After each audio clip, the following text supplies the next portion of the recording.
Hi, everybody. My name is Daniel, and I'm just super excited to welcome you to Slice and Dice. It's going to be our sort of video cast that we're going to engage cool things about tabletop gaming, D&D, and nerd culture in general. We're going to stream some of our own sessions, which we're really excited about doing, both live streaming and recording and releasing on YouTube. And it's just going to be great. Our first episode is entitled, What the Hell is D&D? And I'm going to be bringing on my guest for this, which is going to be my brother, Oliver. And we're just excited, so let's get this thing underway.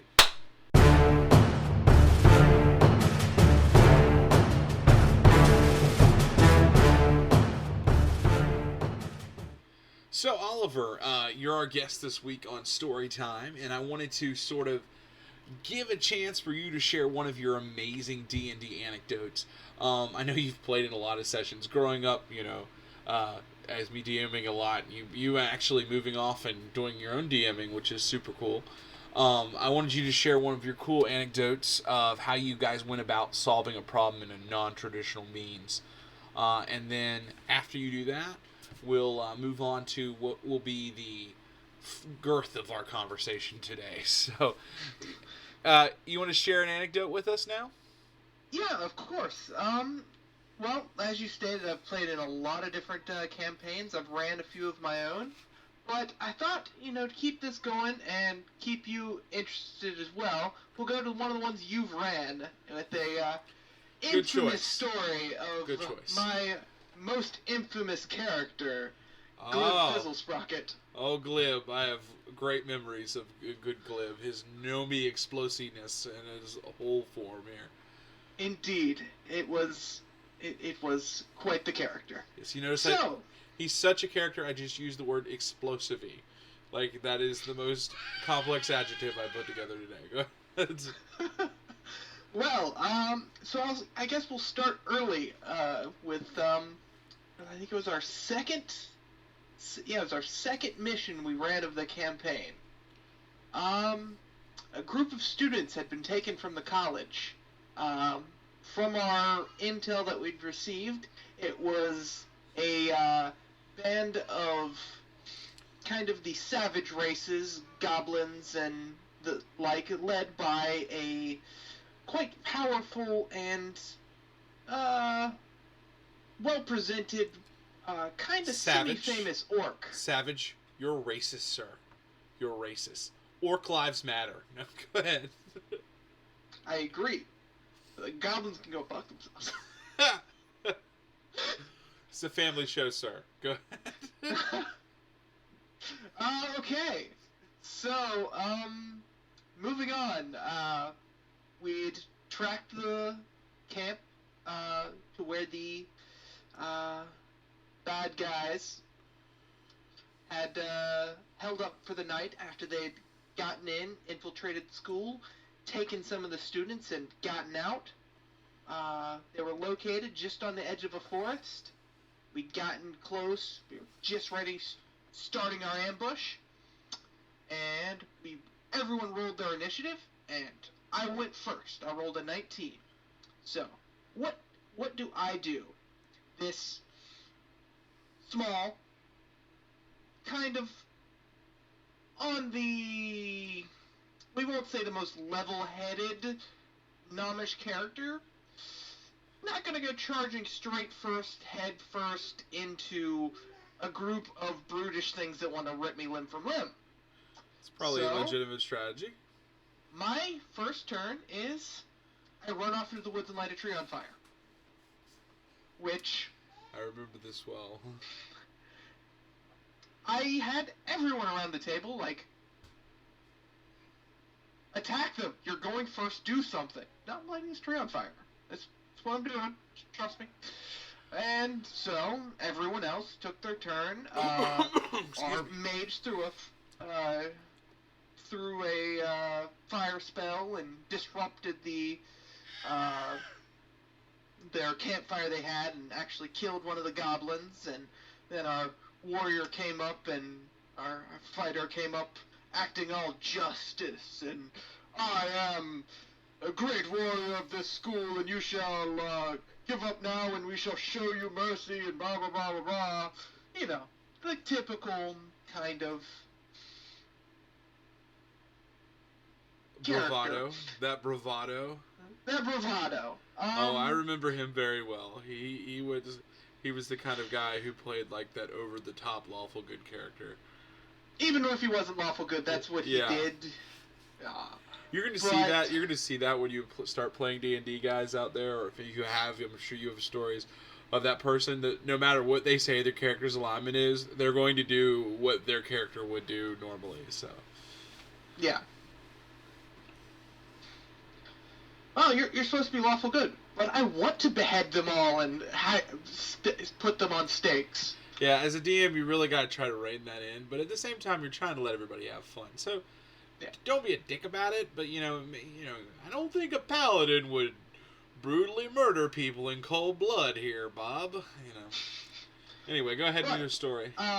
Anyway, so the story, as we continue on, the first turn, there's a bit of a panic. Of course, we just started an ambush on these orcs and goblins. They were resting for the night. They had the students all tied up, and comes back around to my turn, and the rolls are made by our glorious DM himself Oh, for yes. how much does this fire that I started spread, being that I am quite the skilled pyromancer. Let's just say the rolls were good, and suddenly half the forest was on fire. Yeah, which I thought was also a really cool moment because I'm all about rewarding my people, and when I rolled high for the spread of the fire, I was just like, I'm gonna let them see where they go with this. It's a nice alternative. You can hear my son in the background screaming. And He that agreed is with what my the plan goblins too. were doing. Yeah, he agreed with my plan too. Anyway, go ahead. So, from there, everyone's still like, what the hell are you doing off in the woods? We're all fighting. They're starting to converge on us. And here we need to bring in a little more context of our adventure so far. Our previous session, we'd had a truly divine intervention where we had a slight run-in with the god of fire, Pyre himself. Oh yes, homebrewed gods. Pyre was our fire god, and I remember you used to refer to yourself as. What would you refer yourself as? Well, lots of things, but in this instance, I was referring to myself as the emissary of Pyre, and so I had just had an experience. I am a explosive expert. I am a pyromaniac. Which is what I was going with. The I met my pyromaniac. and I was going to spread it to the world. So, I started a fire, and I yelled to these, as my character viewed them, savage, unintelligent, crude characters that we were the emissaries of Pyre, and they shall surrender, and they shall not be harmed any further. And I projected my voice with a ghost sound, spreading it across the camp. And suddenly everyone kind of got on board with the plan. I just created a massive fire. We had kind of a person who was yelling and looked like he could have some stature to himself with our warrior. So he took on. He's like, yes. Behold the emissary of Pyre. We have come to reclaim these students, and the situation just diffused. We calmed everything down. Our mage walked in, disguising himself as a spectral presence of the god we had just beheld just a few days before, laid his hand upon the shoulder of our warrior, and nodded at them, saying nothing. From there, we got the students back, and the orc who infiltrated the school, captured students, came on as a teacher. I remember this, and the rolls were great, and I reward groups when they RP'd really well. It was just a fun experience. It was the second time, with the first time that they'd really tricked an orc. The second time, a couple of years later, I was playing a session. It was sort of a Skype / online session, and one of our characters was playing an orc fighter, and he was really dumb. Like, took a very... 5 intelligence. Five intelligence, yeah. And so Oliver was playing a Scion here, and a situation came up. They were supposed to attempt to attack an orc encampment and clear out this whole cave full of orcs. Well, Oliver projected the thought in our orc's mind that this orc that he was meeting, the chief of the, or the, not the chief, but the orc that they were meeting on scout duty, was his long lost brother. And the orc was so dumb, and he didn't know where he came from, that he agreed in his mind. He made that, accepted that as fact. And they ran up, the rolls were perfect. Next thing I know, I've got 2 grown orcs, like, hugging each other in tender embrace with tears running down their face as brothers. And they completely diffused the combat. They didn't fight anybody. This whole band of orcs, like, rose up against their chief, who tried to, like, correct the problem, and struck him down and became, like, the perfect person, the perfect, like, mercenary tribute group for our party.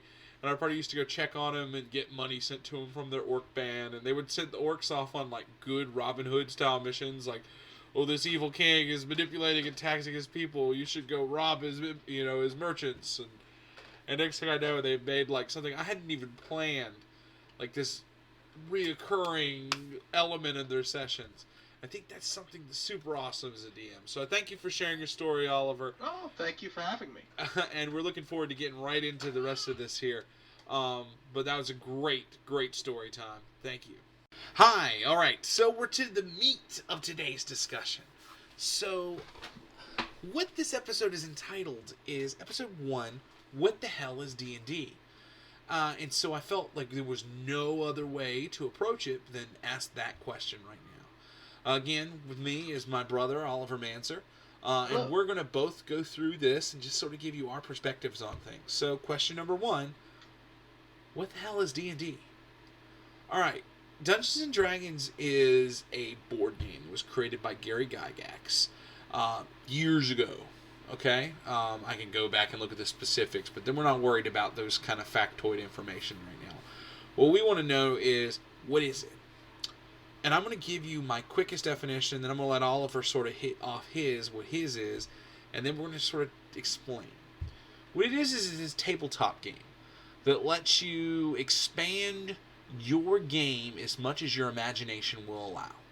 It's a fun social gathering and experience in which you and a group of your friends or people you maybe never even met, it's a way to meet and know and greet people, but you and a group of people figure out how to solve complex problems using a system that's been put in place.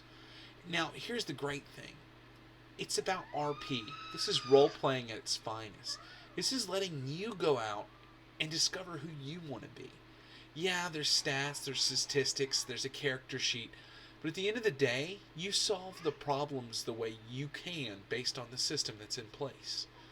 I've had amazing situations in which I have hundreds of different things that went through my head of how they could solve this, and they come up with 100 other different ones. And that's the coolest thing about this game. It's not a board game. Yeah, there's dice, that kind of thing. It's really the only thing that can limit what you can do is what you can imagine. So that's my definition of what D&D sort of is. And now I'm going to let Oliver. Oliver, you want a quick throw out of what you think D&D is? Yes. Well, I think you kind of hit the nail on the head where it is based. It doesn't have to be D&D. It is tabletop role playing. That is what this is about. There are tons of different flavors. You're not a fantasy fan. Doesn't have to be. It is being creative, social experience, interacting with people, learning about people, and just having fun. I think that is the biggest thing about D&D. It's just, you gotta have fun. The rules, you can work the way you want, but really when it comes down to it, the numbers, all that doesn't matter. Just getting together and bullshitting with a bunch of friends. Oh yeah, totally. I mean, we have some of our sessions with my group that plays right now in which we'll meet at 1 o'clock on a Saturday, and we're not done till 11 o'clock on a Saturday. And I know some people who do like 20-hour sessions. I'm not that crazy because several of my friends are married and have children. It would be hard to explain to the old wife. But, you know, it's one of those things, like, it's so cool. It's the only thing I've ever done in my life in which I could do 8 hours of it and get up from the table and go, man, I could have kept playing if it wasn't for time. You know? Yeah. It's really cool because you can talk about your friends and you can have long discussions and everything, but when you got this whole system in place in which all of you are trying to solve, like, a scenario, a puzzle, a dungeon, whatever you're doing, it's super cool. So, my quick way to describe what D&D is D&D, and you hear my son, who I guarantee you will be playing D&D in the future. The coolest thing about what D&D is what you let it be. If you let it be something fun, a social experience, it's going to be the best time you'll ever have as someone in sort of that gamer, geeker culture. If you come in with you have to win, you're not going to enjoy yourself. And as a DM, and you're going to hear me say a lot of things as a DM because I know this is episode 1, but I've been DMing since I was in the 8th grade. My friend Joey brought me in the 8th grade, and I started messing around with my brother and some of our other friends, and I've DM'd all through high school and college, and here I am sitting at 30 years, and I have DM'd for over half of my life. And I have DM'd for literally probably 40 or 50 different people from all different walks. And so it's crazy to think that this game has given me the opportunity to interact with something I love with so many different people. So, and Oliver, do you have anything to add on that before we move on to question number 2? I mean, no, it is a social just activity. There's so many ways it's just communicating. I mean, it is not a game that you play by yourself. You always at least, you can play it with 2 people, and it works great. A lot of, like, campaigns and such are done with that, but if you're doing that, you're going to be bonding. You're going to know how the other person's thinking sometimes. You're going to have to do a lot of talking. I mean, and how intense and into it you get, whether you dress up or throw on crazy accents to talk about how your character's going to be speaking. It's all up to you and how you want to take it. But when it boils it down to it, it is what you make it. Oh, yeah. It's like acting a board game and the best party you've ever been in, thrown all together into one thing. Yeah. And it's super fun. And as with any social experiment, it can really go downhill and become a bad experience if people want it to be where you have someone who will drag it down, and that certainly can happen. I know a lot of people have had bad first experiences where they'll come into a group and you have the power gamer who you need to do everything by the book and just can kind of kill it for people. Here's how I'll go back. My father played D&D one time when he was in college. A couple of friends convinced him. If you know Ted Manzer, if anybody out there in the world, D&D is not for him. But they convinced him to play. And he got so frustrated because they didn't explain things to him. And they were just rule gamers and reading the book. And he was like, it felt like they were making all this shit up. And, you know, you can never have the badass experience with that. My dad never played again because of one bad experience. And I've tried, but trust me, Ted Manzer is set in his ways. But, guys, you need to know that your game will be as good as the people you put yourself into the game with. Yeah, you need a set of dice. We'll talk about that another day. We'll talk about your character sheet. We'll talk about all these in other episodes. But at the end of the day, the number one thing you need to do to enjoy D&D is have a really good open mind and a fun attitude. And that's where you're going to be. So that leads me into question number 2, which is, how can you do it? Yeah, do it. Maturity abounds with our D&D groups. But with all D&D groups, it's going to fluctuate on where you are, especially in the world. Some, like you said, how do you do it? There's lots of different worlds you can do it in. Say you want to... I thought you were talking about your actual position within the world. Like, we play D&D a lot different over here in fucking Scotland. I wasn't sure where you were going with that. Dwarves. Yeah. Some Indian guy's like, no, our D&D experience is way different over here in New Delhi. No, I know what you're meaning now. Different fantasy worlds. Go ahead. Yeah, I mean, let's admit it, the Tolkien sort of fantasy is not for everyone. And how you play it, you might want to be a space cowboy. You can certainly work with it. You can do it. Space cowboy. Uh, Give me another but- one of them sarsaparillas and a new ion laser pack. But even if you're talking where you said position, with the internet and how we have it today, you could play D&D with someone in Scotland right now. Oh yeah, totally. Yeah. Systems like Roll20 are in place now where, you know, you could be hours away from each other and interact. I mean, my brother is over an hour and a half away from me right now. Well, because of the glorious wonders that are the internet, we can have this discussion and record this, and that's super cool. And you can have a conversation with someone across the universe. Well, universe. It's a little realm. The universe, as I said it, across the world, and it really sort of brings it in close. Hell, Granted, there is a lot lost when you're doing it through programs like this, where yeah. I can just tell you right now, it's not picking up all my body language and a lot of the stuff that's in the communication, the social aspects. Hey, listen, I'm I'm only getting lost. you from shoulders up. I don't know what body language is going on below there, but we're good with the shoulders up view. I have pants on, so don't need to.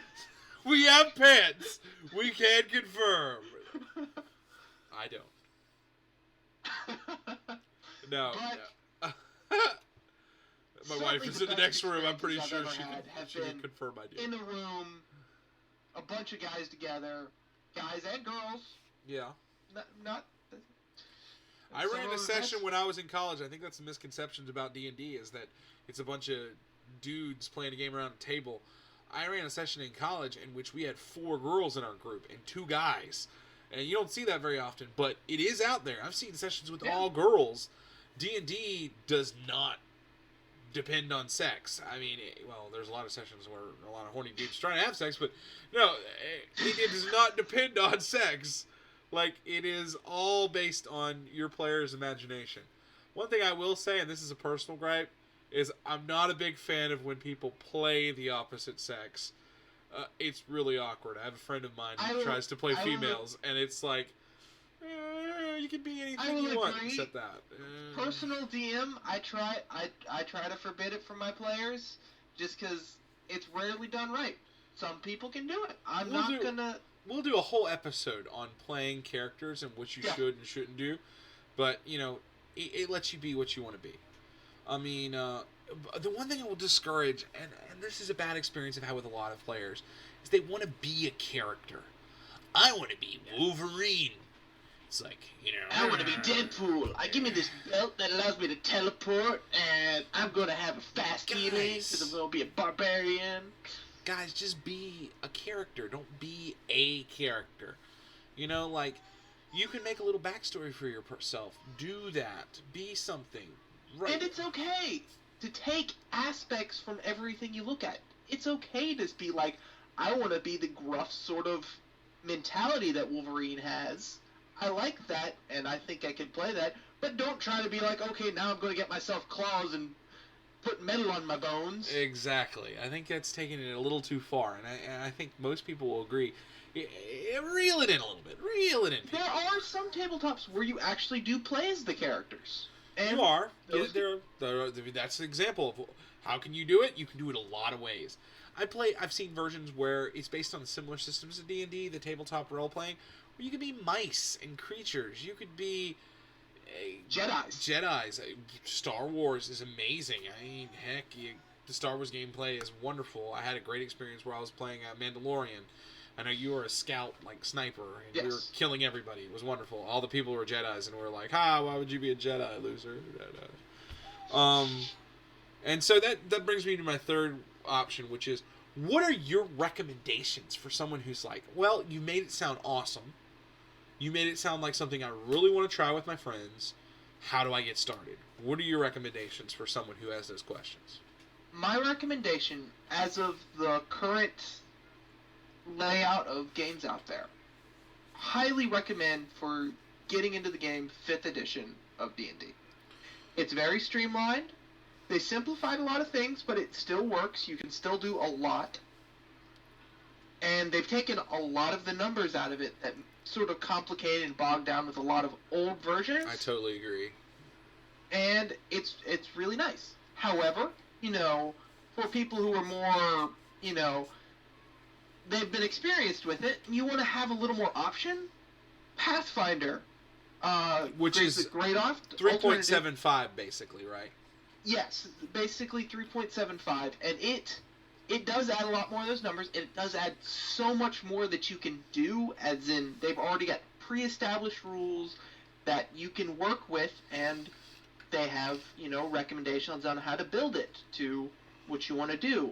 So if you're a more experienced or have a more experienced group, I enjoy Pathfinder, but I have lots of friends who much prefer 5th edition, and I have a lot of I've played a lot in 5th edition, and it's got a lot of plus sign. It is much more streamlined. It's easier to get started, and I don't know if you have any other suggestions. And from there are, like we'd mentioned, there's the Star Wars, which is based on the old Brio system. There are other completely different systems. I've recently learned the Dark Heresy, which is the Warhammer 40k system, which takes you in a completely different tone, and it's completely different on how you do stats and rolling and everything. Completely different. But, sorry, I'm just messing with you. Oh, See, no. I can do this. It's my brother. I'm He'll probably trying just to- punch me during Easter break. I'm trying to convey the point is, however you want to do it, you can find a group of people, someone who's put something together Yeah. that can. You want to play Fallout, you want to play Mass Effect, you want to do any of those systems. I'm sure you can find a rule set out there. Find it out there, guys. There's Pokemon. There's just everything you could think of, a tabletop version of it. But most of those, as you get out there, you want to have some experience first. Oh, yeah. And there's where I'm suggesting, if you're trying to get into it, go with 5th edition. It's streamlined, it's easy, it's a good jumping off point. Oh, yeah. We're going to talk about it in the next episode, like how to get a group together, how to start stuff, and that kind of thing. I just wanted you to get a general idea. Basically, here's what happens in a D&D session. This is my sort of wrap kind of thing. I, as the DM, will give you a scenario. It could be something as simple as, like, a combat or a puzzle or something. I mean, look at you have the game for introducing people into role-playing, the No Thank You Evil. Oh, yeah. I have that as well, which is It's exciting. super simplified. Exciting for... It's designed for basically sort of 4-year-olds and up, 4 to 10. And I'm so excited when my 18-month-old gets old enough. One of my other friends has a little girl who's 3 months younger than him, and just getting to get some of those kids together and letting them experience role-playing is going to be awesome. So here's my situation for you, and I want to just sort of throw this out as an example for people who want to know. All right. You wake up. You're in a dark, dank cell. I mean, it's cobblestone floors. Moisture hangs in the air. You smell sort of a stench, almost like seawater. It smells brackish. And, all you can see is you're barely opening your eyes. There's this faint torch glow on the wall. There's some sconces on the wall, like you're getting your own light. And you just feel cold, wet cobblestones beneath you. You wake up and realize you're all the way down to your undergarments. All your equipment has been ripped off. And you're sitting there with rusty, nasty pipes essentially forming a jail cell around you. And what do? And that is sort of what the scenario is. You're going to come up with a situation, and there is no right and there is no wrong. Because I'm sure Oliver could tell me some days he would just run and start screaming. Other days he'd try to gather himself, figure out where his equipment went, etc. That's the cool thing, because you have a group that you're working with to solve this problem. That's the kind of scenario you hit through with. You can throw puzzles out there. You can throw creature encounters. Everybody knows that it would be awesome to fight a dragon or ride a dragon or kill an orc. You are only as limited as you let yourself be limited by your solutions. So what is D&D? D&D is a system in which you and your friends can... D&D is what you make it. Exactly. D&D is... You and your friends can make something awesome together as a group. D&D is what you make it. So hopefully that summarizes how cool it is, and we're going to go on from this to explain how to do it. And I guess the number one thing I want to say is, I made D&D sound friggin' awesome, because it is. And I want you to leave comments below. What do you want to see next time? What kind of episodes do you want to see in the future? I'm going to have other guests besides my brother. I may have episodes where I have 2 or 3 guys with me. I might have episodes where, I have a whole group. We're actually planning on streaming our sessions live via Twitch and on our YouTube as episodes released. That's going to be a really cool experience for you to come out and see how the game's played with a really sort of, I'd say a seasoned group. Oliver, you've been playing. I gotta give you a little background on Oliver before we sign off, and why I'm appreciative for him. Oliver's 5 years younger than me. When I was in the 8th grade, Oliver's in the 3rd grade. Oliver's been playing D&D since the 3rd grade. Alright? In fact, we didn't have healers for our group, so when our friend Joey started playing D&D with us, Oliver healed for both groups. We would get there at 8 a.m. on a Saturday and leave at about 9 p.m. on a Saturday, and 13 hours of D&D, and my brother would sit at the table for all 13 hours as a 3rd grader. And so he's got those experiences from playing that much, and me DMing basically starting right after that. And, I'm 30 years old now, and it's been 17 years of my life I've played this game. And Oliver, I guess, the same amount. Yeah. It's crazy when you think about that. And the coolest part about this for me is that I'm going to get to experience it with my friends, do this podcast / videocast / streaming thing with some of my most awesome and cool friends. And you get to see us sort of pull it all together. And I know it's not perfect. Don't think that I'm any kind of professional. If you have suggestions, put them below. And hopefully we can make this into something you all enjoy watching as much as we enjoy doing. So my homework for y'all is questions, suggestions, statements, facts. The start of next episode, we're going to do a section called Roll Initiative, in which I'm going to pull out some of your coolest little facts and stories that you want to share. And we'll have another story time, and then we'll get right back into this again with our next topic. So, hey guys, thank you. Oliver, anything you'd like to say and wrap up? We really appreciate you doing this with us today. No, I've got nothing to say at this point other than I'm looking forward to experiencing this with the rest of y'all on our stream with the great Ulysses H. Littell. For something you to look forward to. That's Oliver's current character in one of the sessions we're playing, which I've got a lot of stuff planned, so we're pretty excited about that. Until next time, this is Daniel, and don't roll too many ones. Have a good one, guys.